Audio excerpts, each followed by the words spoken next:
하나님 말씀은 신명기에서 23장입니다.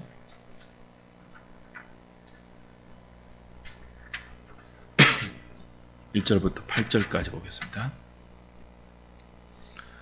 구약성경 296페이지 7페이지입니다. 신명기 23장 1절부터 8절까지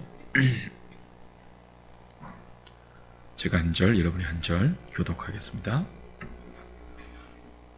고환이 상한 자나 엄경이 잘린 자는 여호와의 총회에 들어오지 못하리라.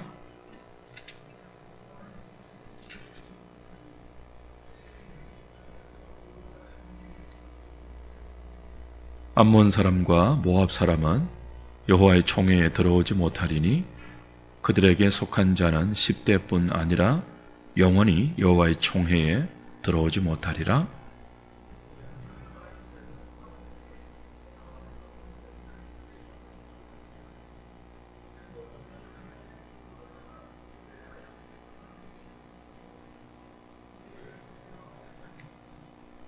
내 하나님 여호와께서 너를 사랑하심으로 내 하나님 여호와께서 발람의 말을 듣지 아니하시고 내 하나님 여호와께서 그 저주를 변하여 복이 되게 하셨나니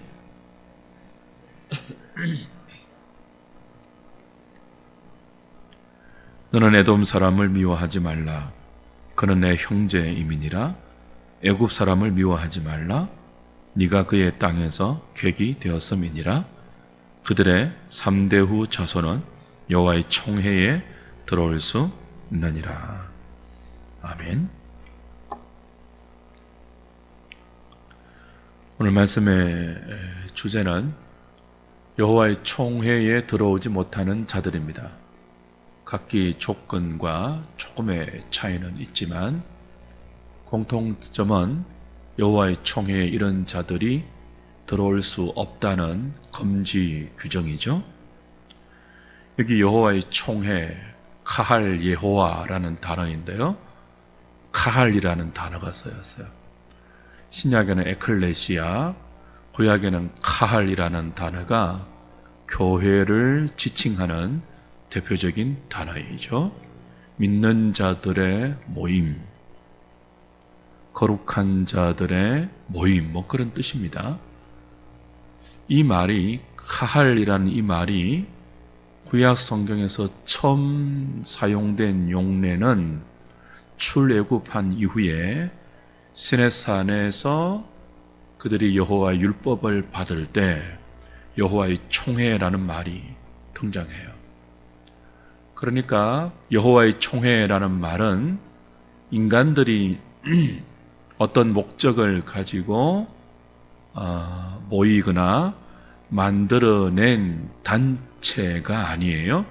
하나님께서 불러내신, 그래서 자기 백성 삼으신 그런 자들의 모임이 여호와의 총회이죠. 구약의 교회였고 신약의 교회입니다.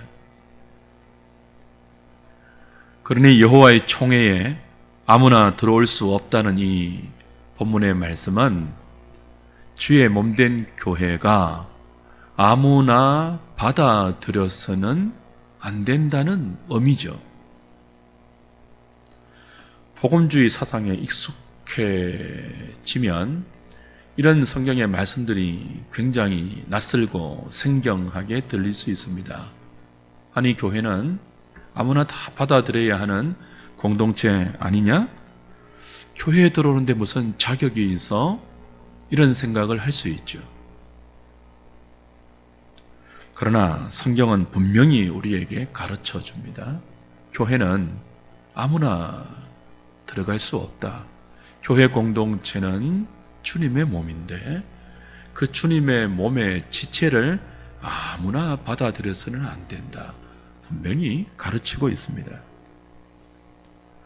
언제부터인가 이 지상의 교회들이, 우리 한국 교회만이 아니에요, 이 지상의 교회들이 별다른 제재 없이 아무나 교회의 구성원으로, 교회의 정식 멤버로 받아들이는데 별로 거리낌이 없어졌습니다.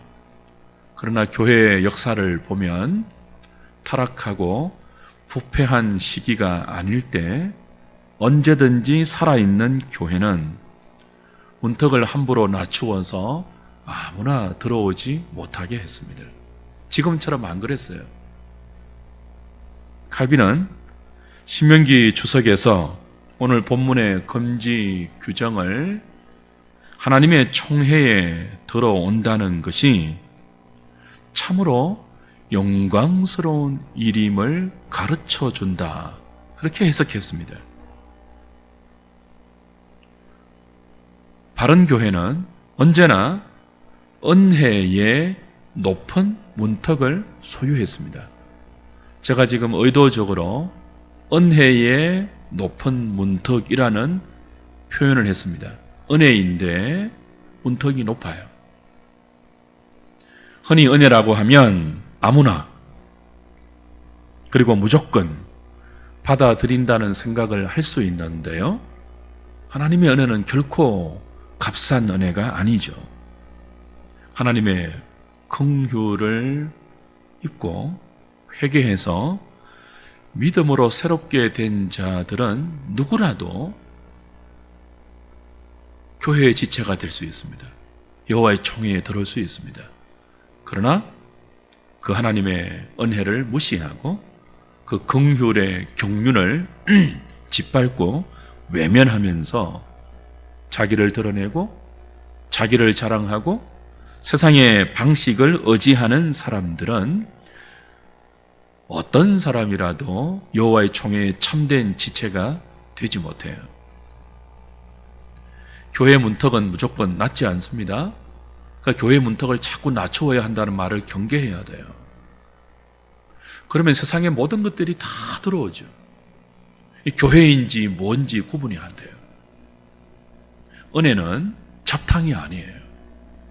은혜는 그리스도의 피로 걸러진 가치관이며 그리스도의 십자가의 죄에 대해서 죽고 그리스도의 부활에 연합하여 하나님의 의에 대해서 살아있는 자들의 모임이죠. 여호와의 총회는 그래요. 이 은혜의 문턱이 누구에게 열립니까? 믿음을 가진 자들입니다. 교회의 정회원이 될 때 세례라는 의식을 거치죠. 세례를 받아야지 성찬에 참여할 수 있고 세례를 받아야지 교회가 임하는 모든 선거에 참여할 수 있고 그렇죠? 이 회의의 정식 멤버가 될 수 있습니다. 근데 이 세례를 받는 자격이 뭡니까? 당회에서 세례를 베풀 때 문답을 하죠. 그 문답을 통해서 무엇을 확인하죠? 예수 그리스도에 대한 믿음을 확인해요. 이 사람이 정말 예수님에 대한 믿음이 있느냐? 자기의 죄를 인정하고 있느냐? 자기 대신 십자가에 죽으시고 부활하신 그리스도를 구주로 받아들이고 있느냐? 기꺼이 그 그리스도의 말씀에 순종할 준비와 마음의 자세가 되어 있느냐? 그걸 확인하죠. 겨자씨만한 작은 모습이라도 그 믿음이 있음을 확인하면 당회는 그에게 역시 믿음으로 세례를 줍니다.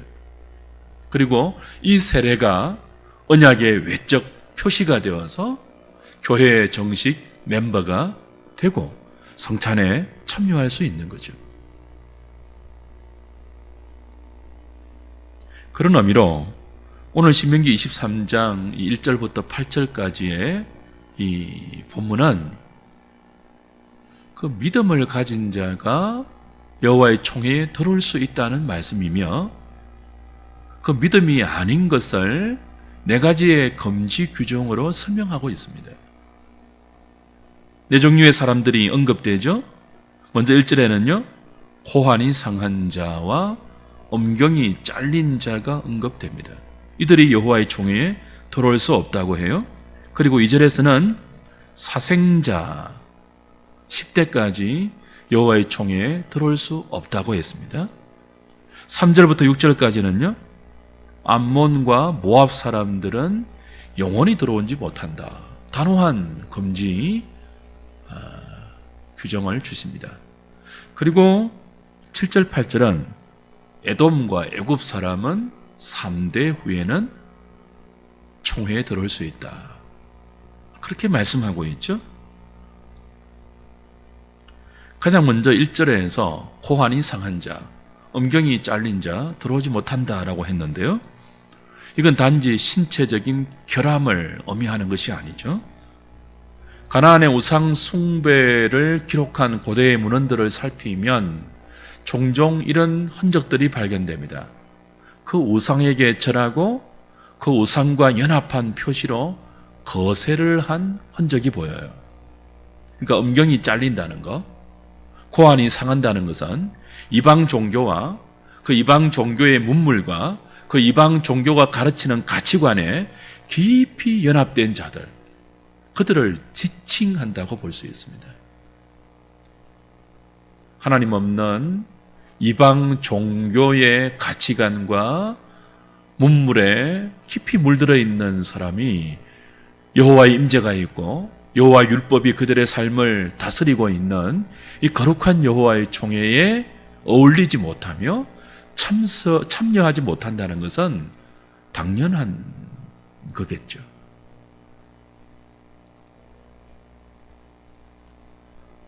이사야 56장 한번 가보십시오.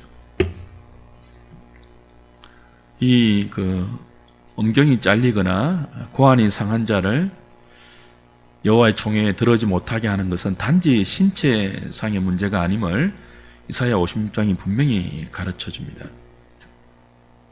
1절부터 8절까지 한번 보십시오.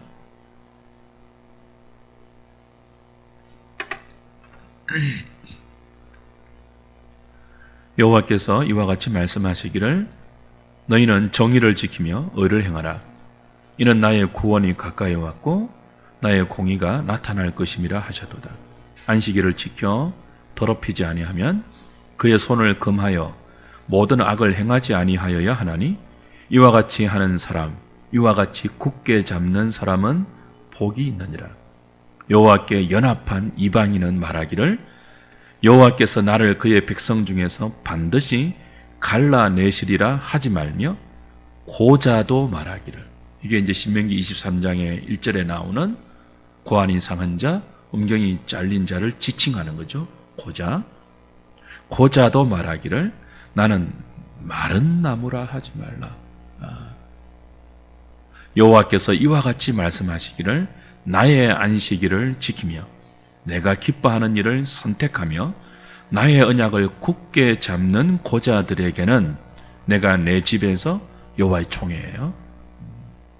내 성 안에서 아들이나 딸보다 나은 기념물과 이름을 그들에게 주며 영원한 이름을 주어 끊어지지 아니하게 할 것이며 또 여호와와 연합하여 그를 섬기며 여호와 이름을 사랑하며 그의 종이 되며 안식일을 지켜 더럽히지 아니하며 나의 언약을 굳게 지키는 이방인마다 내가 곧 그들을 나의 성산으로 인도하여 기도하는 내 집에서 그들을 기쁘게 할 것이며 그들의 번제와 희생을 나의 제단에서 기꺼이 받게 되리니 이는 내 집은 만민이 기도하는 집이라 일컬음이 될 것이라.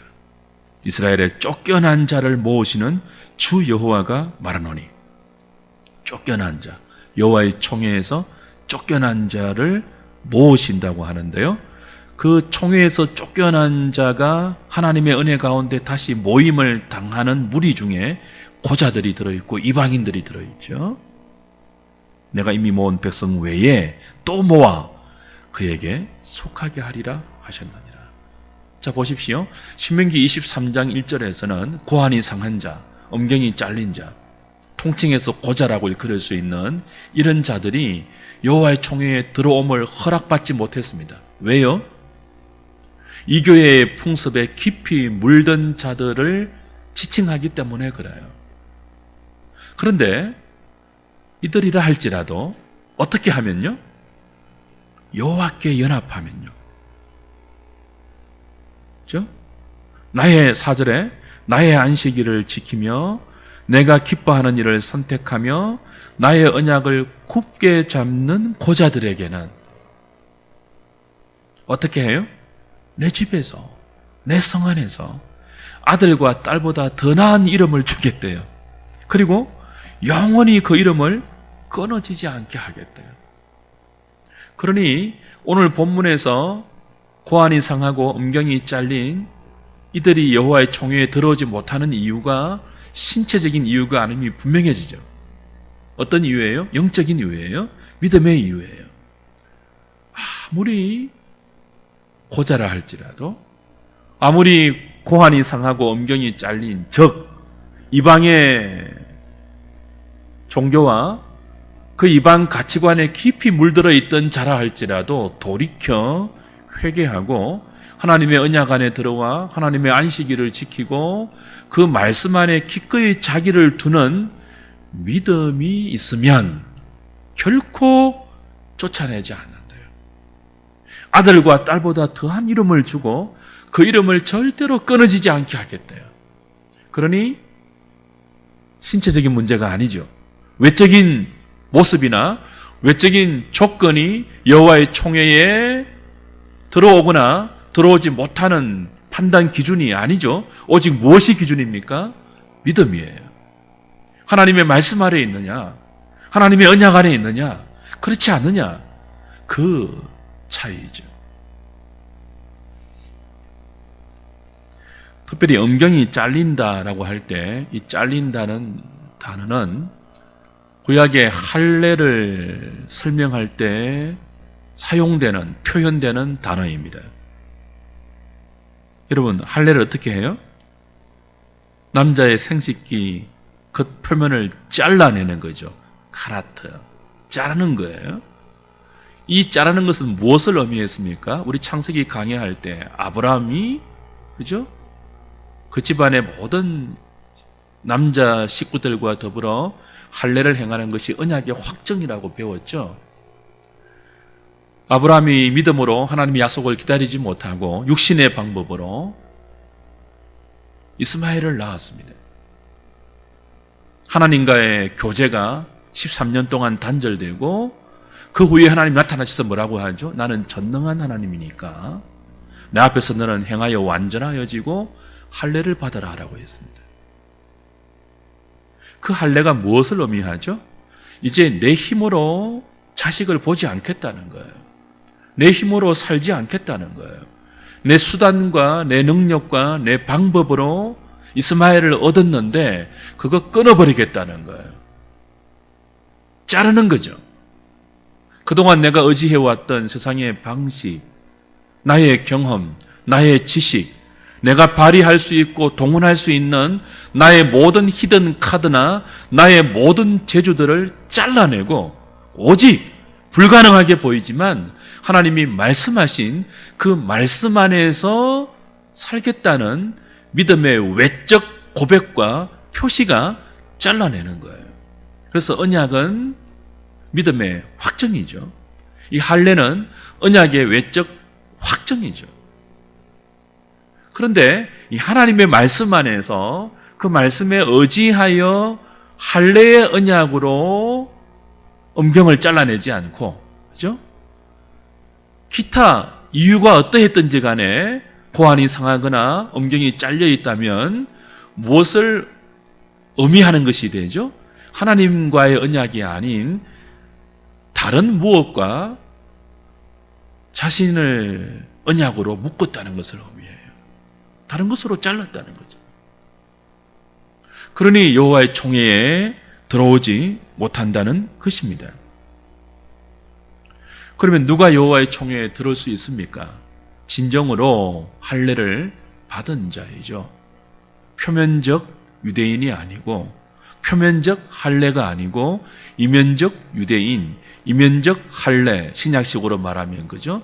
마음의 할례를 받아서 더 이상 자기의 힘으로 살지 않겠다고 자기 자신에 대해서 십자가의 죽음을 선언한 사람들. 이제는 내가 사는 것이 아니요 내 안에 하나님의 아들 예수 그리스도가 사신다는 그 믿음을 가지고 하나님의 말씀에 자기의 삶을 붙들어 매는 사람들. 그 사람들이 믿음으로 세례받은 사람들이고 그 사람들이 여호와의 총회에 들어올 수 있죠. 고자라 할지라도. 그러나 건강한 자라도 이 마음의 할례를 받지 못한 사람들은 참된 여호와의 총회, 신학적으로 말하면 무형교회이죠. 무형교회가 될 수 없는 거죠. 가시적 교회, 이 세상에 이 땅의 유형교회에 가시적 멤버가 될 수 있을지 모르겠지만 하나님의 참된 총회, 그 무형교회, 세례받은 자들의 모임, 옛사람은 죽고 그리스도 안에서 새로운 피조물로 거듭난 사람들의 총회, 거기에 진짜 멤버는 될 수 없죠. 믿음이 여호와의 총회에 들어갈 수 있느냐, 그렇지 못하냐의 결정적인 기준입니다. 두 번째는 사생자를 다루죠. 2절에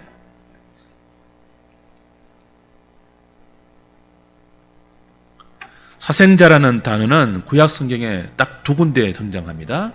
오늘 본문하고 스가랴서 9장에 나와요. 이 두 번밖에 나오지 않는 단어이기 때문에 용례를 추적해서 그 정확한 의미를 이해하는 것이 쉽지는 않습니다. 그런데 구약 주석의 대가인 카일 델리치나 또 우리의 그 서성으로 우리가 따르고 있는 칼빈 선생은 동일하게 이 신명기 23장 2절에 나오는 사생자를 이방인과 통혼하여 섞여 있는 자, 그렇게 주석했습니다. 그 히브리인과 이방인 사이에서 태어난 사람을 가리킨다고 보았죠. 또 다른 구절인 스가랴서 9장은요, 사생자라고 번역하지 않고 잡족, 그렇게 번역해 놓았어요. 그 잡족이라는 말이 뭐예요? 아버지가 없는 아이, 그 뜻이 아니고 막 누구인지 모르는, 그러니까 이것저것 다 섞여 있는 그런 피라는 뜻이죠. 이스라엘에게 검해져 있었던 하나님 없는 민족, 이방인들과의 통혼에 의해서 막 무작정 섞여버린 사람들, 그 사람들을 사생자라 불렀고, 이들은 10대가 지나기까지 굉장히 긴 시간이 지나야 비로소 여호와의 총회에 들어올 수 있는 자격을, 외적인 자격을 회복했어요. 그만큼 섞이는 것이 순수함으로 돌아가는 것이 쉽지 않습니다. 우리 지난 시간에 뭐 했습니까? 섞이지 말라 했잖아요.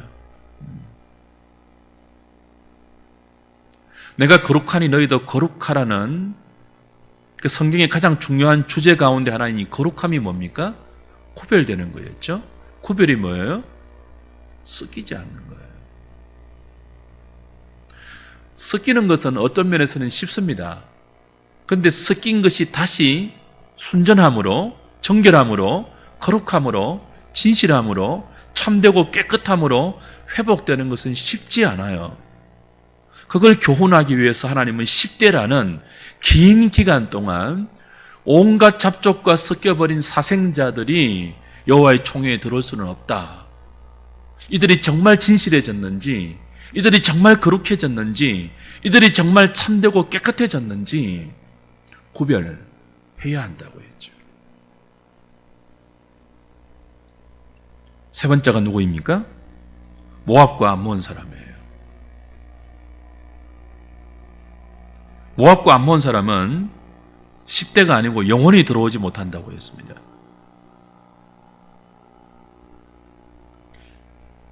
발락과 발람의 사건을 예로 들고, 또 이스라엘이 진군할 때 뒷덜미를 잡았던 사건을 예로 듭니다. 하나님께서 영원히 그들과 원수가 되겠다고 했던 족속이죠.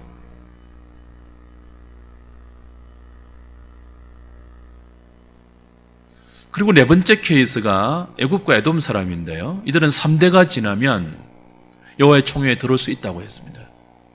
그런데 사생자, 모압과 암몬, 애굽과 에돔 다 조금의 차이가 있습니다. 10대, 3대 영원히 들어오지 못한다. 기간의 차이도 있고 배경의 차이도 있지만 공통점이 하나 있어요. 이방인이라는 사실입니다. 그러니까 한마디로 묶으면 고안이 상하거나 음경이 잘린 자는 자기를 내려놓지 못하는 자, 하나님의 은혜를 짓밟는 자, 여전히 세상의 방식과 깊이 연합되어서 하나님의 방식을 인정하지 않는 자, 그런 인생을 대변한다면 사생자, 모압과 암몬, 에돔과 애굽은요, 이방인, 통틀어서 이방인을 지칭하는 그런 의미가 담겨 있습니다. 이방인들은 여호와의 총회에 들어오지 못하게 하셨죠. 그러나 이 이방인들이 단지 혈통, 그리고 민족, 외적인 자격을 의미하지 않는 것은 아까 보았던 이사야 56장을 보면 다시 확인이 돼요. 다시 이사야 56장으로 한번 돌아가 보십시오.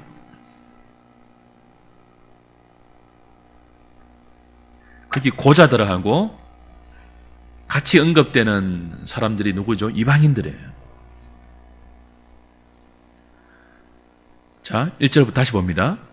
여호와께서 이와 같이 말씀하시기를 너희는 정의를 지키며 의를 행하라. 의와 공도, 미스파타와 제다카, 구약의 대표적인 요구였죠.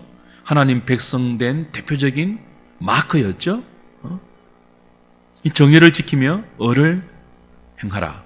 이는 나의 구원이 가까이 왔고 나의 공의가 나타날 것임이라. 하나님의 구원과 하나님의 공의는 무엇으로 나타납니까? 정의와 의를 행하는 것으로 나타나요. 그래서 이것을 행하라고 해요. 이것을 지키라고 해요.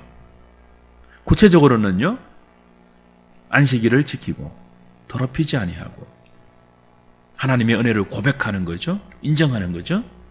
그의 손을 금하여 모든 악을 행하지 아니하여야 하나니 이와 같이 하는 사람, 이와 같이 굳게 잡는 사람은 복이 있는데, 그죠? 그 복이 있는 사람 중에 대표적으로 누구를 들어요? 이방인과 고자를 든다고요.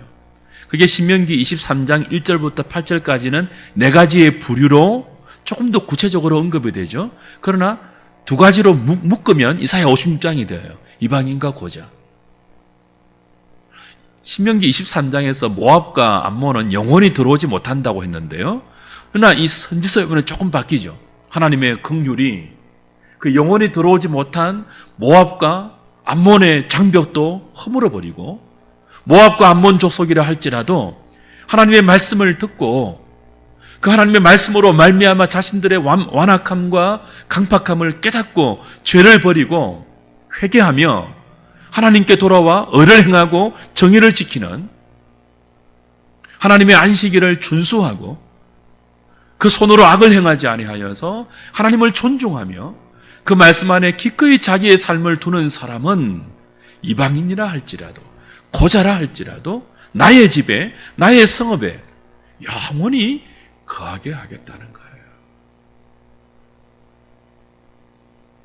3절 다시 보십시오.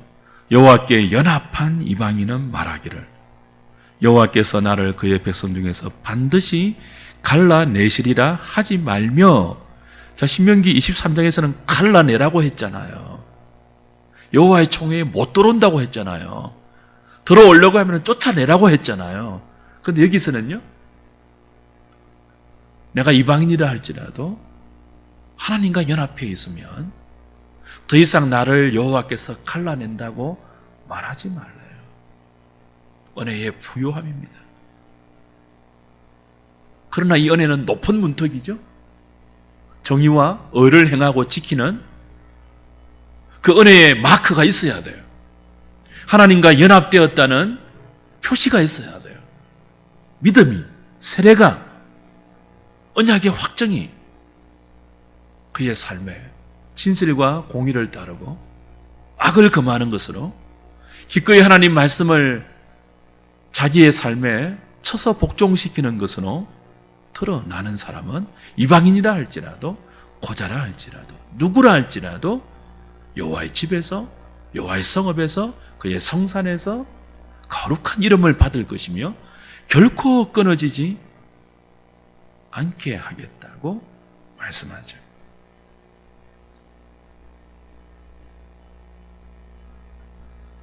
주 안에 사랑하는 여러분, 하나님께서 당신의 총회에 금하신 자들은 신체의 조건, 그리고 사회적인 지위나 재산의 유무나 학식을 보고 그렇게 하지 않았습니다. 그 모든 것들이 의미하는 하나님을 사랑하는가, 하나님을 믿고 있는가, 아니면 그렇지 않은가, 그것으로 판정했죠. 과거에 하나님을 사랑하지 않았다 할지라도, 하나님을 몰랐다 할지라도, 그래서 자기 마음대로 살고 자기 마음대로 세상과 자기를 하나로 묶어서 아무렇게나 살았다 할지라도, 언약 밖에 있었다 할지라도, 약속의 외인이었고 소망이 없었다 할지라도 하나님의 말씀을 듣고 그리스도의 복음을 듣고 이대로 살아서는 안 되겠구나, 이대로 사는 삶의 마지막은 필연적으로 사망이구나 하는 것들을 깨닫고, 은혜이죠, 그죠? 깨닫는 것이 그 긍휼하심을 힘입어 자기를 여호와 앞에 기꺼이 믿음으로 드리는 자는 누구라 할지라도 하나님께서 받아 주신다고 하십니다. 이사야 56장 7절의 끝부분을 한번 주목해 보십시오. 내가 곧 그들을 나의 성산으로 인도하여 기도하는 내 집에서 그들을 기쁘게 할 것이며 그들의 번제와 희생을 나의 제단에서 기꺼이 받게 되리니 이는 내 집은 뭐라고요? 만민이 기도하는 집이라 일컬음이 될 것입니다. 만민이 기도하는 집이 여호와의 집, 여호와의 총회래요. 이스라엘 민족이 기도하는 집이 아니에요. 유대인들만 기도하는 집이 아니에요. 그러니까 신명기 23장에서 아주 엄격하게 아무나 여호와의 총회에 들어올 수 없다, 이런 자들은 받아들여서는 안 돼 라고 금지했던 그 규정은 사실은 뭐죠? 믿음을 엄격히 따져보라는 거예요.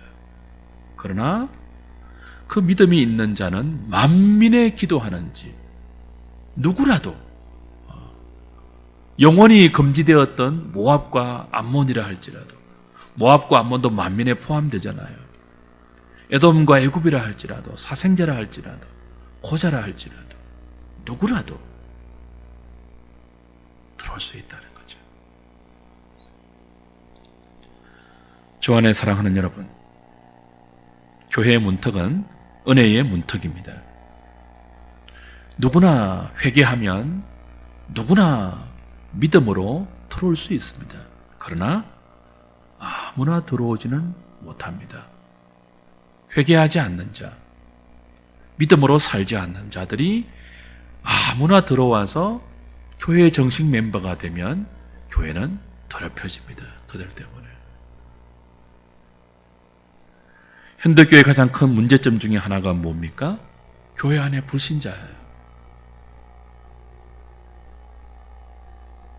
신중한 점검과 확인 없이 무작정 교세를 불리기 위해서 문턱을 낮추고 한없이 낮추어서 아무나 들어오게 했을 때 자기 힘을 버리지 못하고 세상을 자랑하고 자기 경험과 자기 방식을 끊어내지 않는 사람들이 시간이 지나면 직분을 받게 되고 교회의 영향력을 행사하게 되어서 교회가 아니라 세상의 잡탕처럼, 세상의 친목단체처럼, 세상의 영리기관처럼 부패하고 타락한 모임이 되고 마는 것이죠.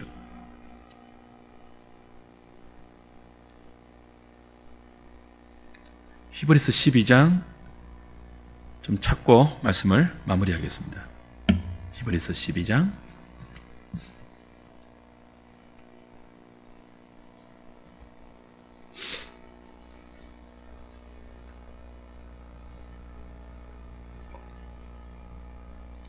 18절부터 보십시오. 23절까지입니다.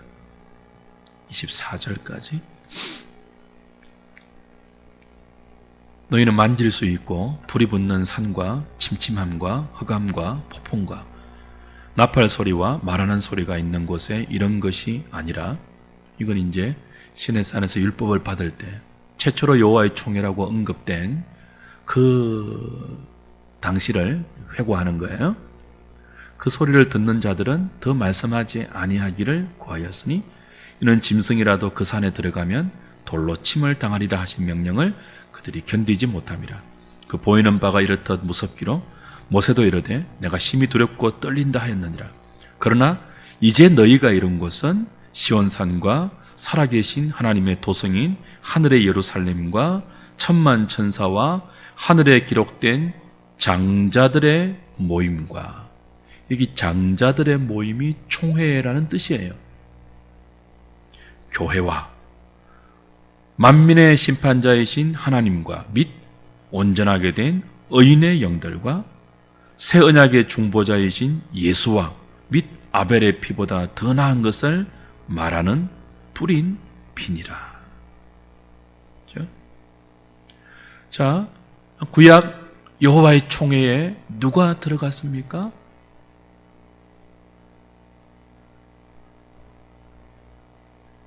짐승의 피를 믿음으로 발랐던 사람들이에요.